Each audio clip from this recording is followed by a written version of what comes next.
আসসালামু আলাইকুম। আমাদের আজ কি হলো? আমরা আজকে সবকিছু ভুলে যাচ্ছি। এই দুনিয়ার মোহে পড়ে আমরা সবকিছু ভুলে গেছি। আমাদের যে মরতে হবে এই কথাটা আমরা ভুলে গেছি। আমাদের আজ কি হলো? কি এমন আমাদের আকৃষ্ট করে রেখেছে?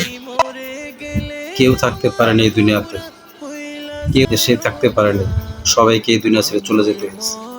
এই দুনিয়ার মায়া ত্যাগ করে সবাইকে যেতে হতো। আজকে আমাদের এমন কি হলো যে মৃত্যুকে ভুলিয়ে দিয়েছে? আমাদের মরতে হবে একদিন, আমরা সেই কথাটা ভুলে গেছি। আমাদের কি এমন হয়ে গেল যে আমরা মরণকে ভুলে গেছি? আমাদের পূর্বপুরুষের যারা ছিলেন, বাবা মারা গেছে, দাদা মারা গেছে, তার পূর্বপুরুষও মারা গেছে, এত অলিয়া উলিয়া সাহাবা সাহাবান তাবে মারা গেছে, নবী রাসূল যারা ছিল সবাই মারা। আজকে আমাদের কি এমন হলো যে আমরা মৃত্যুকে ভুলে গেছি, যেটা আমাদের প্রতিনিয়ত তাড়া করে বেড়াচ্ছে, যা থেকে আমাদের কখনো মুক্তি নেই। আমরা কি একবারও ভেবে দেখি না আমাদের মরতে হবে?